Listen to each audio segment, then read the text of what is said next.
Everyone, and welcome back to another edition of NASCAR DFS Preview. I'm AustYn. And I am Yacs. And we are going up to Michigan International Speedway for the FireKeepers Casino 400. I had to take a look at the name of the race on that one. Now, this race is totally different than what we faced this season, really.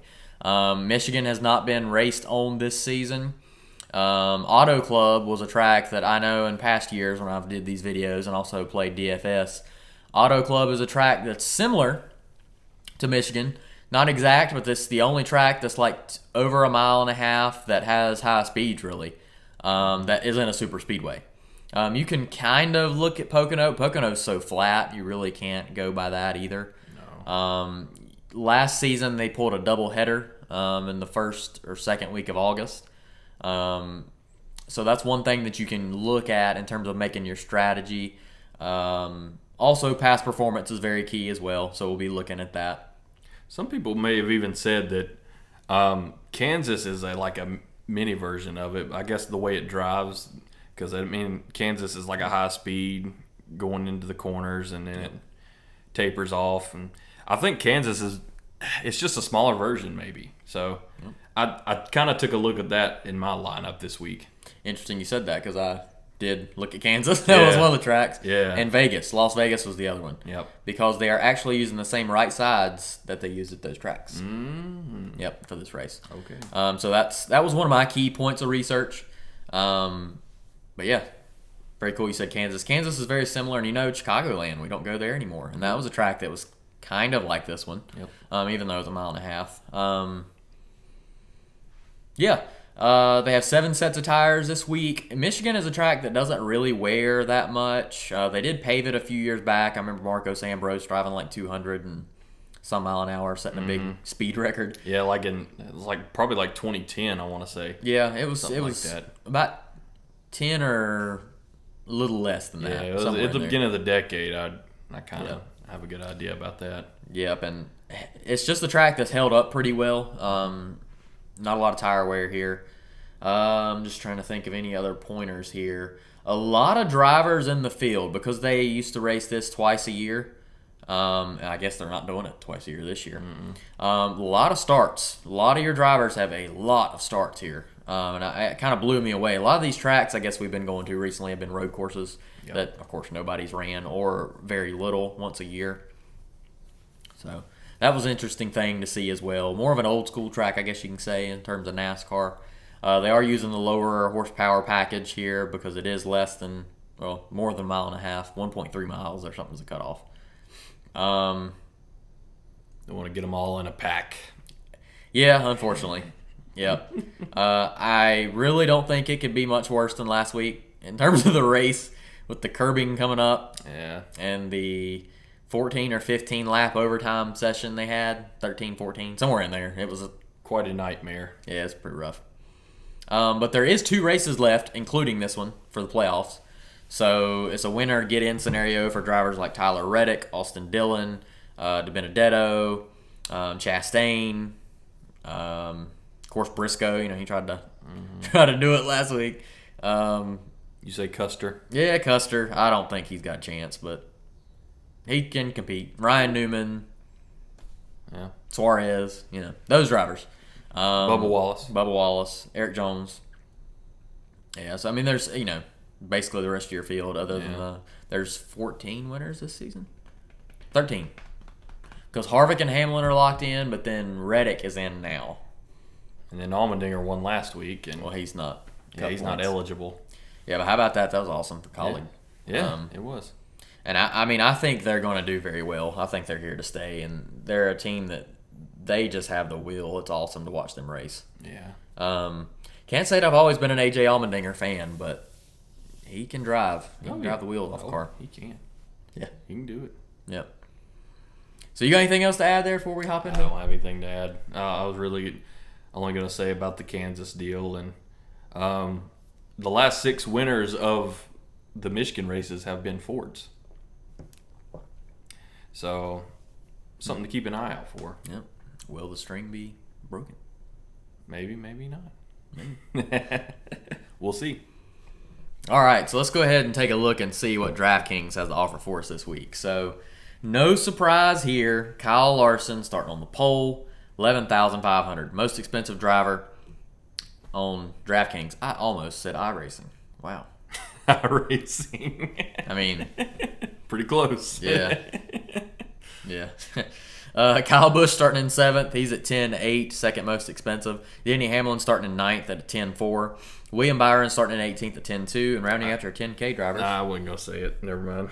Go ahead. Starting in. Go ahead. Kevin Harvick starting in 8th at 10,000. So it's pretty standard. We got our 5 drivers that are 10K and above.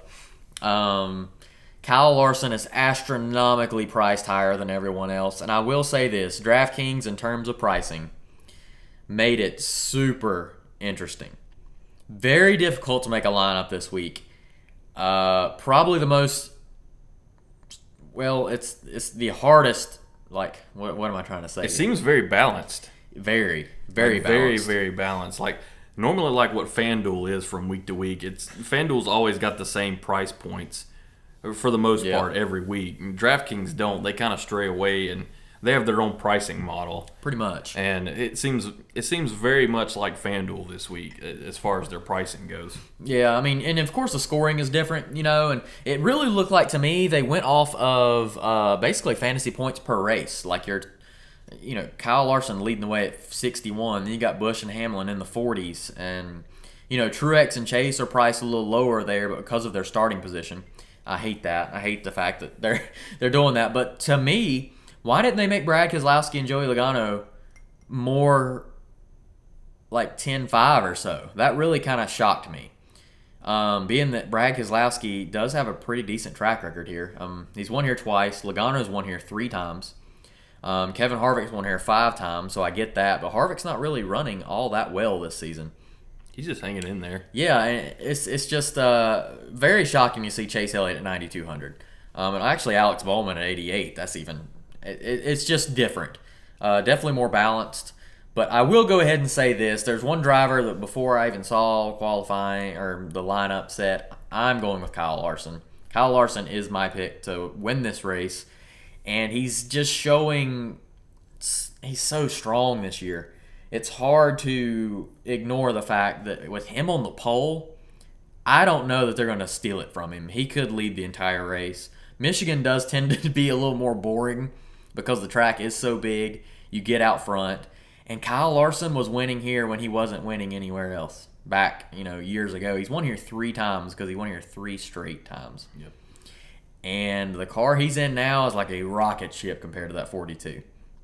So it's going to be really difficult for me to see Larson not winning this race. Now, I think he'll lead enough laps to, if he does have something happen, I think he'll make up for it. There are 200 laps, so it's a little less than you would want. Maybe I'm thinking wrong here, but I think Kyle Larson will be heavily owned. But it does make it interesting, the fact that Brad Keselowski is that cheap and Joey Logano. I think if you fade Larson... The fact that he's starting on the pole and he's the highest priced guy, I think it's going to be less than you think. I think so. I mean, I'm hoping that's the case, but we'll see. Yeah. Yeah, I mean, he's my automatic pick. I'm going to be honest with you, I cannot put a great lineup together because I don't think you have to use up all your salary. And I'll get to that here in a second, which you're like, wow, what do you mean? You always try to utilize your strategy. But I think if my lineup is more of a tournament strategy lineup this week, what I'm going to go with, there's so much value towards the bottom when I get to that. So, as you can tell here, Chase Elliott second, Ryan Blaney in third, 9,000. Those drivers are very good here. Chase actually has 9 top 10s out of 10 starts, average finish of 7.7, which is pretty remarkable. Now, I will also say this, like Yachts mentioned about Kansas. I did look at all the drivers. I looked and saw where their average finish at Vegas and Kansas. And I put that into an equation, and being that they're using the same right side tire, that's where most of your torque and speed is anyway. I'm looking at that pretty heavily. So scrolling down here, you cut off, Haley. How about he got a top 10 last week?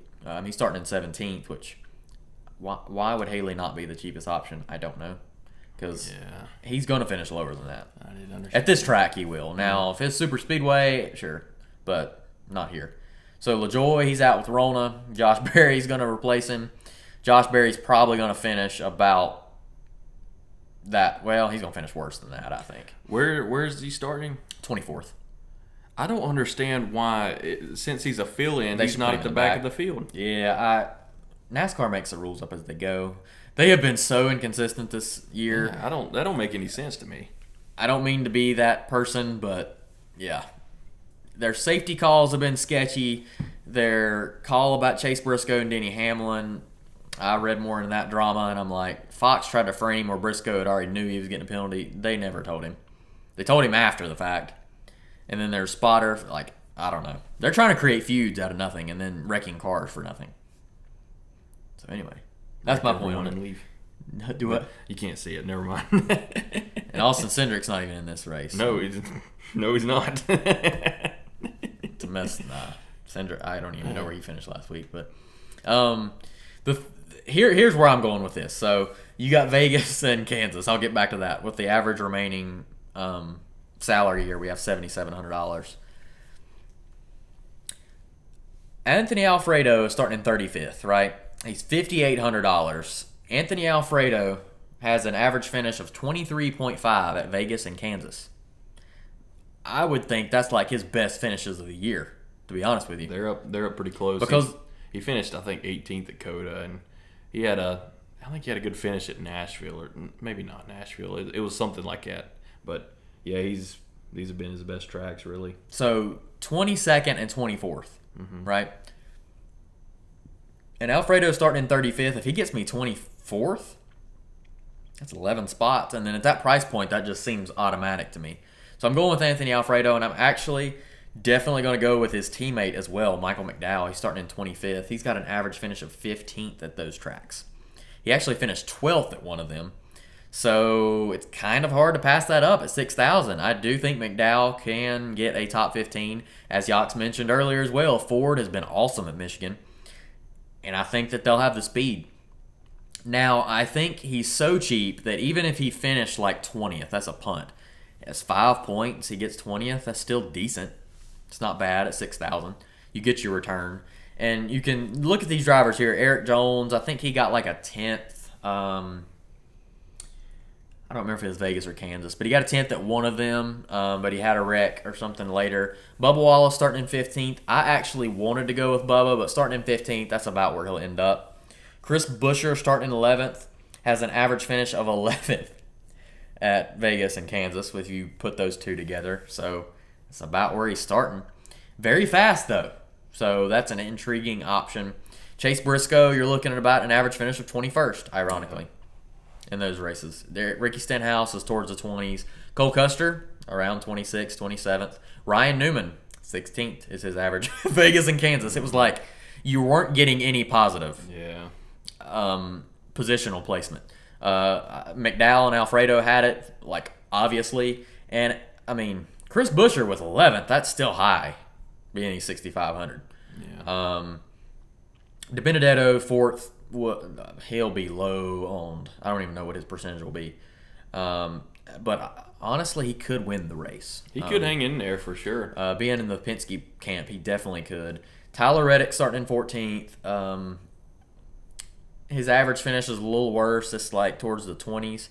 But I think it's pretty much automatic for him to get a top 20. I kind of thought that I was considering Tyler Reddick earlier in the week. I kind of thought he was like really good here, and he's just okay. For some reason, I thought that too. It feels like this should be a track that he's just awesome at for some reason. I don't know why. Well, I think you're using a lot of the track, so it's a lot of high lane stuff too. Yeah, and he's pretty good at that. I mean, that's what he does at Homestead and Darlington. Here's where it gets really juicy, right? So you got Ryan Preece in the Entenmann's Donuts car, starting in 32nd. Now, he's 7,500, which is way too much. I don't know if he'll be highly owned or not. That's definitely some bait. Ross Chastain starting in 22nd at 7,700. Great value, honestly. Not considering Vegas and Kansas, really, but top 15 seems like it's automatic for Ross Chastain. And he's in the 42 car that Larson won all his races in. Matt Kenseth even got a top 20 for crying out loud in that car. So Matt Kenseth was garbage. At that point, he's garbage. At that point, he really was. Yeah, he was definitely at the back end of his career. You can go back to my last year videos to watch my Matt Kenseth rants. But Daniel Suarez starting in 30th. Gosh, that seemed like a great option too. Austin Dillon 26th, awesome option. Christopher Bell 28th, awesome option. So, I mean, if I'm going to have to go one, I would go Dillon just because I think he'll be lower owned than Bell or Suarez. Suarez, they see 30, they'll pick him. Bell, Joe Gibbs Racing, pick him. Dillon could still squeak out a top 10 easily. He's actually got an average finish of 11th, like Chris Buescher, at Vegas and Kansas. So if he finishes 11th, that's 15 points. He is more consistent of a driver, wouldn't you agree, than Bell and Suarez? So it's kind of that's a safer pick if you're doing like a double up. And there you see we have 9,300 left. And Suarez, it seems like Suarez, he runs well in races here lately, but he's just not finishing races that well. He's not for some reason. I don't know what that's all about, but yep. I mean we can see he's running well, but if you're watching the races, but he's just. At the end of the day, it's just weird. Yeah, he's not finishing well. Yeah. Hadn't had a really good finish since Nashville. Nope. To be honest. Nope. And going here, Brad Keselowski and Joey Logano, I think they'll be pretty highly owned. You could pick Brad and then go Bowman. That's pretty solid to me. There's so many ways that you can go this week. I mean, Eric Almirola's starting in 23rd. Not a bad value. He's a Ford. He's been good here, but Stewart Haas is not the Stewart Haas of last year. So when you look at last year's results, even though he got some top 10s here, I wouldn't pay attention to that. So, I mean, you could go Bell and even get up there and get Denny Hamlin. William Byron is interesting, too, because he's starting in 18th. Not very good here, but Hendrick Motorsports, they're going to be fast. I mean, especially with Kyle Larson. Oh, yeah. So it's I'm going to be honest with you. It's a very difficult week. If I'm going more of a cash game strategy, I still think you have to pick Kyle Larson. I think he's just so automatic. And at this track, it seems too obvious. Then you can go, I would probably go Bell, Dillon, Suarez, Chastain, or pull out Chastain, put in Reddick, and then go with Chris Buescher would be my choice. But to me, you only got one driver that'll win, probably in that. I mean, Reddick could, Bell could, but I don't see it happening. So, yeah, pretty much my takeaway when building your lineup this week, go with Kyle Larson, the most expensive option, and go with the cheapest option of the front, well, Lord, you can't call him a front runner, but a contending top 25 car, and pick Anthony Alfredo. And then from there, try to decipher what you can with this. Bell, Dillon, Suarez, Chastain, I don't think you can go wrong with any of those four. No, I don't think so either. And you honestly could pick all of them like that. And you'd have 1,100 to spend. And I think that's a very good cash game lineup. Yeah, it's not bad at all. Pull him. You could put Bowman in. Hendrick Motorsports. You could put Preece in. I mean, I don't think Preece will finish worse than that. Probably won't contend, but you could put Reddick, and if you feel like DiBenedetto, put in DiBenedetto. And Suarez, one thing to note about him too, he's a Richard Childress Racing camp car, so they'll have speed. But yeah, those are my top two picks for sure. But yeah, so that's what I've got to say about DraftKings. Okay, so let's head over to Yachts on FanDuel was tough too this week. It was just really tough, and in a lot of cases it's tough because of the price, the pricing model or whatever. But I think it's just a tough week in general, based on what happened last week at Indy and how their starting positions meshed with how they normally are set. Looking at the top tier, though, Kyle Larson starting in first. He's the most expensive. That's usually not the case. I mean, in DraftKings, that's usually not the case when you see the top guy, the top starting guy, is usually not the top price guy. But that's the case in both of them this week. 12,000 is really your cutoff every week. Kevin Harvick, Chase Elliott, Martin Truex, Kyle Busch, Kyle Larson. I feel like you're going to have a lot of chalky options this week, but you can work your way around it and really put together a good lineup this week despite that. The first one we're going to get out of the way, and I didn't really want to go with him, and I've been flip-flopping a lot with a lot of these picks, but we're going to go with Kevin Harvick. Last 6 races, 2.2 average finish. It's hard to argue with that. I mean, you can't really get any better than that other than winning every race in the last 6. He's won 4 of the last 5, and he's led over a third of the laps in the last 6. Now, he doesn't have a win this year. He's just kind of hung in there all year long. This could be his win. That would be a good sneaky pick. I don't think many people go with him, and you can't argue with that track record. No, you can't. You'll see a lot of guys going Chase Elliott. You'll see a lot of guys going Kyle Larson in this range, and maybe Kevin Harvick will be overlooked this week. Hopefully that's the case. I think you will. Starting in 8th, he can definitely get you a top 5. He's proven that. Yep. And really, that's all you're going to ask of him. At 12,000, I mean, that's what you'll ask of him in a week like this, where it's just so tough to really decipher who to pick and who not to pick. But we're going to go down like we normally do, all the way down to the bottom.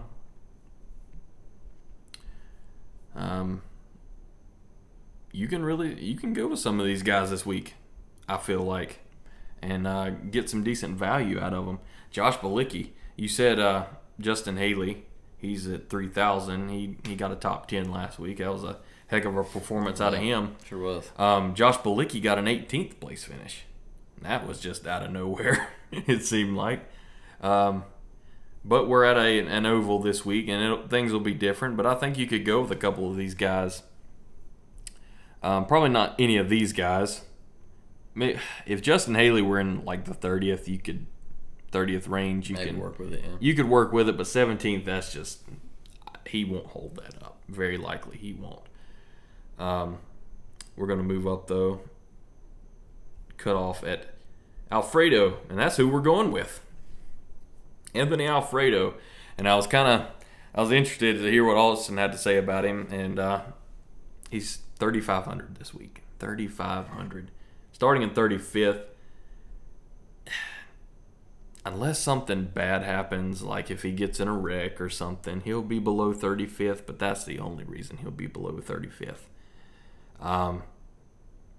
AustYn said earlier his best finishes has really come at tracks similar to these. Well, similar in the sense of the tire model and whatever. Mm-hmm. I wrote that he had a 23rd place finish at Kansas. So that's what I had written down. And I didn't really have any other reason besides that, other than the fact that he's starting 35th and he's 3,500 this week. He has no cup starts, obviously, here at Michigan. He only has a truck start. Yep, I did see that. At Michigan. Which is amazing. Yeah, and he finished like 26th, I want to say. Wasn't great. But you got to think, he's still only like 22, 23 years old. Yep. So there's a lot of room to grow there. And but for this week, 35th, 3,500, that's hard to pass up. Very hard to pass up. And another guy that I was kind of considering was Ryan Preece. Because he decent track record here. Not awesome, but he could get you a top 20 finish. Starting in 32nd, he's only $1,000 more, and you're going to have plenty of room to play with a salary this week. That's not going to be a problem at all. It's just going to be who to pick, who's going to be the right people to pick this week. We're going to move up. Like AustYn said, these guys, they're having similar finishes with where they're starting, and I think that's, for the most case, going to be what's going to happen. Like Cole Custer, 27th. He could get you a top 20, but I don't see anything past the top 20. Briscoe, I consider Briscoe because he has a little track record here, but it's nothing spectacular. But he could get you top 15, top 20, top 10. And that's really all you'd ask of him at 5,500. Daniel Suarez was like an early circle for me, early bubble pick for me, just because of the track position. And I really need to see better finishes out of him, like I was saying earlier. He's ran well at a lot of these tracks, but his finishing position, I mean, it matters tremendously when you're picking a lineup. He's got to have better finishes for me to consider him week to week. Bubba Wallace. One fun fact about Suarez, he has won an Xfinity race here. So, yep, he has. A few years back, and then Joe Gibbs stuff, but he has. And really, in his Joe Gibbs days and his Stuart Haas days, he didn't run bad here at all. Yeah. I mean, he averaged probably around 15th. I mean, I think he could do that again if he can end the race on the right note. Yeah. Bubba Wallace has a decent track record here. 15th is just a lot to ask of him, though. If he's starting 25th, consider him. But 15th is just a lot to ask of him right there. Eric Almirola was a consideration. He's got decent finishes here. And he's got that win under his belt he had at New Hampshire a couple weeks ago. So that momentum's kind of shifting a little bit, but we'll see what happens there. DiBenedetto, that's 4th place. I just don't know about that. I think he could finish around there if he's having a really, really good week, but I don't think have to be really feeling that one. Exactly, and I'm not.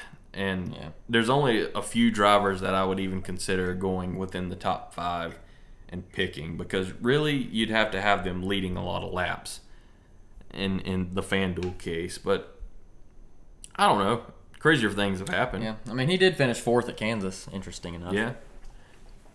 And I don't really think he's that bad at Michigan, but 4th place, that's kind of a turnoff right there when you see 4th place in for a starting position. A lot of risk. Yep. Our next driver is going to be within this range here. AustYn Dillon. AustYn Dillon has a 16.0 average finish in his last 6. He has 2 top 10s in his last 6, and I think he has 5 top 10s in his career at Michigan, if I'm not mistaken. So he has a good track record here. He's 7,500. Track position is great. 26th. He could get you a top 10. And I'm not banking on a top 10. Don't get me wrong, but a top 15 is more realistic when it's coming to him. 7,500 is a good value for him. I think he was more expensive in DraftKings as far as that goes. But maybe a little bit. Yeah, that's a good range for him. 7,500 is a really good range for him. And Ross Chastain, 8,000, really good range for him, starting in 22nd.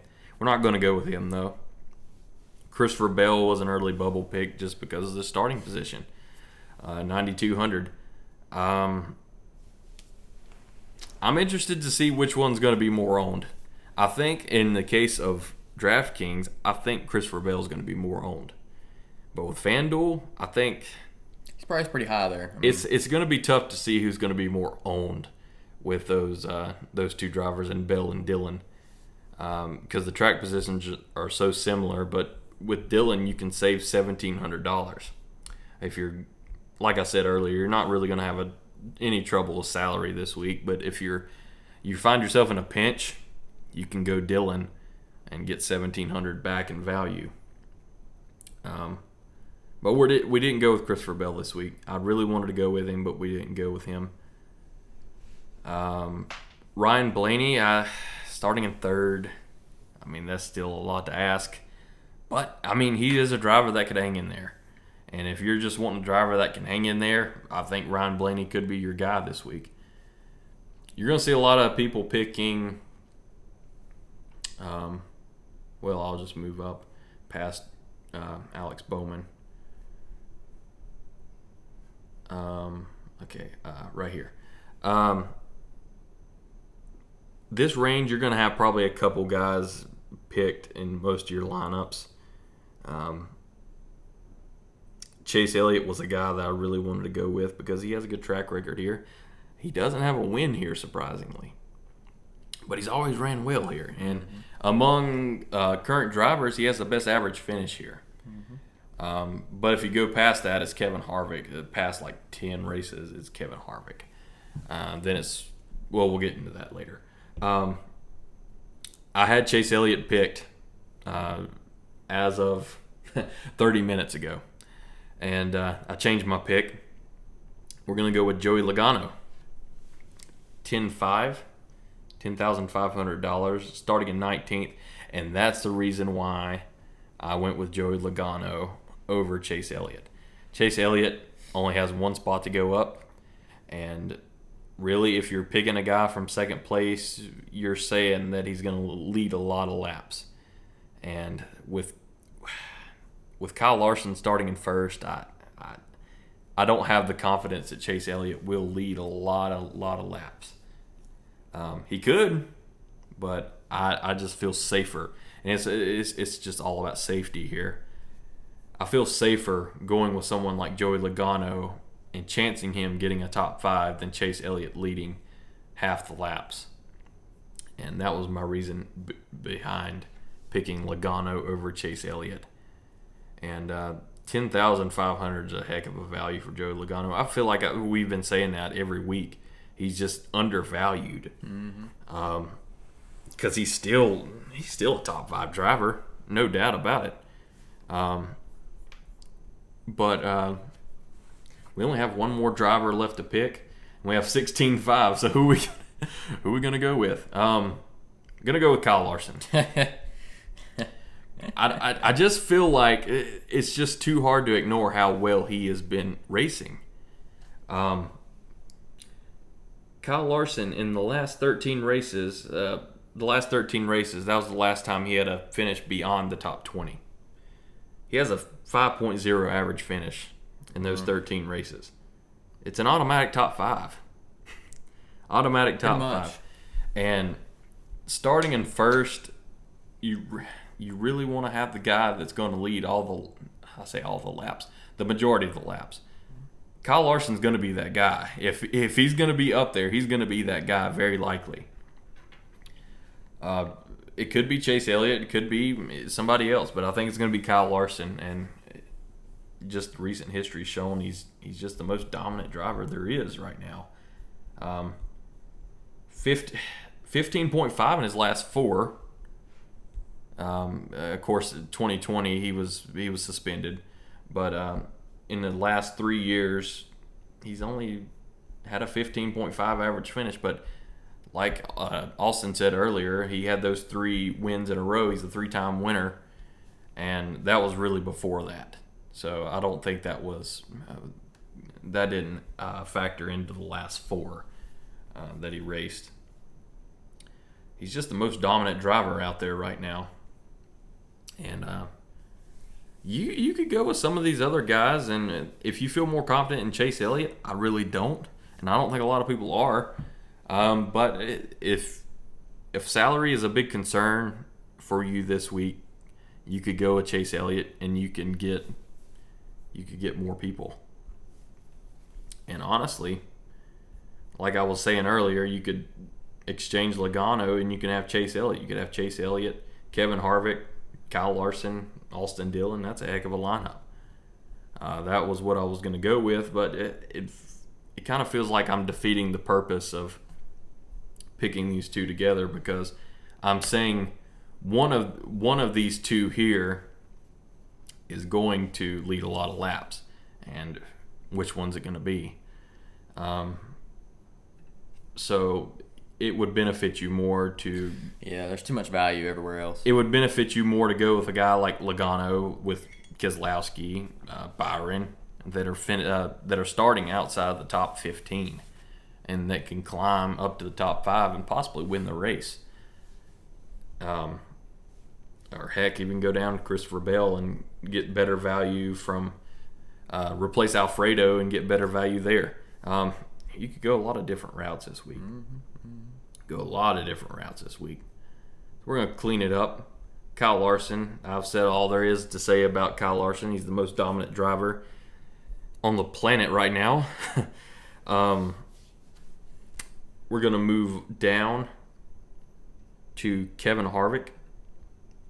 And really, Kevin Harvick was, I feel like that was their nod to him based on the track record that he has here at 12,000, because I feel like there's a little better value at Logano, Keselowski, and Byron. I kind of felt like Logano or Keselowski was going to have that 12,000 spot. I thought they were going to be in the 12,000 range, but they weren't. And luckily, we can snag Logano, who has an 8.0 average finish in his last 6. He has the third best career average finish among current drivers, and he's a 3-time winner. So he's just really good here. We're going to move down to Austin Dillon. Starting at 26, that's a great starting spot for him, 7,500. And he has a decent track record here. He's got 5 top 10s in his career, 2 in the last 6. And he's got some top 5s mixed in there as well. So he can do it again. And we have 5,500 left to spin. And you have a lot of guys you could go with here. But I think Alfredo is going to yield you the most potential just based on that 35th starting spot.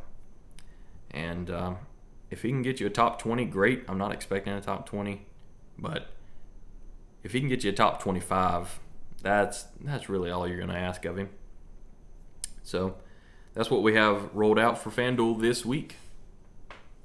Yep, so as you can tell, basically on both platforms, FanDuel and DraftKings, you have immense value everywhere. Yeah. There's so many directions that you can go, and maybe when you're thinking of highly owned drivers, maybe we're overthinking it, like, oh, he's going to be highly owned, because there's so many good picks. There are.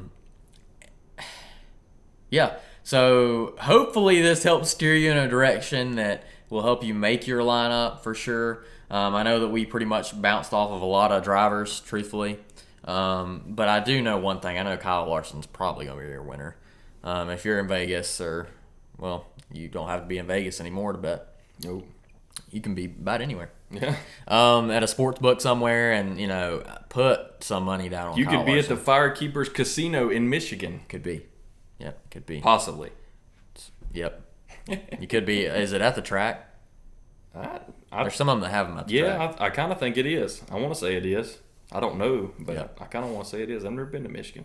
And in terms of, I know like the Dan Patrick show used to do this. They would say bloopers at the end of the show. Like, oh, they said the wrong thing. I might have said Alfredo had a 22nd and 24th, but you cleared it up and said 23rd. I may be wrong too. Who knows? Well, it's in that range though. He's got an average finish of 23.5. Yeah. So 23 and 24, that does make 23.5. So I think you're right. It's close enough. Yeah. It's close enough. Yeah, so there's my blooper. But if you like what you see here, follow us on YouTube, hit that subscription, and also hit the bell notification that lets you know that when we're going live. You can also hit the like button as well, helps us out. Check us out on Twitter at TheSportsChief and on Instagram as well, www.thesportschief.com. We got some good articles on there, some wrestling, some travel, some good NASCAR shirt here if you can see it. Wreck everyone and leave. It's a Roman Reigns shirt, but it's a good NASCAR shirt as well. That was a Chase Briscoe shirt. Could be an Austin Cindric shirt. Yeah. Or yeah. Michael McDowell. Yeah. Going Dukes of Hazzard. And old Chase Briscoe. Wrecking old Hamlin. Or the curb, Yeah. The Indy curb. It wrecked about everyone and left. Gosh. That was rough. That was It really took out, bad. what, about 10 cars? Every bit of it. Yeah. It was rough. I don't know if they'll go back. I think they will, but they're going to have to make some changes. It's funny because even before the race, I'm like, they're driving the infield at Indy. They're driving literally like just some random roads in Indy. I mean, I know that they run IndyCar there. Maybe I I don't think I'm out of touch though, because the curbing came up. Yeah, because I was listening to it on the radio for the most part, and they were saying, well, the Indy cars race here. It's like, well, they were saying how much lighter they were. That's what I'm saying. They were saying, well, the stock cars, the NASCAR stock cars, they're just double the weight probably. Every bit, yeah. And it's a lot different atmosphere for sure. We're getting too cute in a sport that was already laid out for us. Yeah. Years prior, and we're messing with it big time. And I know fans are wanting to see these road courses, but it kind of gets to a point where it gets kind of out of hand. Really, more than 5. You just get too risky with it. Really Yeah, more than 5. But we have 7 road courses, and then they did the dirt, and the dirt was interesting, but the dirt, they don't really go that well in the dirt. It's just weird. I don't know. Yeah. I guess it's worth a shot, but I mean, yeah, it's worth taking a risk, but we're throwing it all in 2021. Pretty much. We're throwing everything new into 2021. Pretty much. It's just weird to see. Yep. Doesn't mean that it's bad. It's just, I don't know. Yeah. Yep. So there's our rant in terms of NASCAR. What they should do. You should ask the sports chief. Yeah. NASCAR. Give us a call. Hit us up on Twitter or wherever. We'll try to answer. Help you out a little bit. Maybe jump on the gun on the radar or the scanner a little quicker. Yeah. And stuff. Yeah. So, but yeah, Kyle Larson is your winner. I believe he's 11-4 according to CBS Sports. I checked this morning. So go with Kyle Larson. Your dark horse pick, I would say, is like a Ross Chastain. I'm gonna say AustYn Dillon. Yeah. I think AustYn Dillon could be a dark horse pick. Yeah, he's a good one. I think if it all came down to it, yeah, I'd probably go Dillon. Yeah. Chastain would be 3rd. How about that? Yeah. So, yep. So I guess that's what we got here on the Sports Chief for the FireKeepers Casino 400. Best of luck to you. Oh, big wrestling weekend this weekend too. Go ahead. Yeah. So SummerSlam's on Saturday. AEW Rampage on Friday night at 10 is going to be the biggest crowd in AEW history. They're expecting CM Punk to come back, so that's going to be interesting. We'll see what unfolds there. There you go. But I didn't mean to cut you off. Yeah. I'm sorry. Oh, it's all good. Are you wrestling fans out there? Yeah, and probably aren't many of them that watch our videos, but who knows? Maybe. I don't dive too deep into it, so I try not to. I reserve them for the articles. Yeah. Yep. All right, so that's what we got. Yep. So best of luck to you at Michigan, and hope you have a good race weekend. All right, thank you.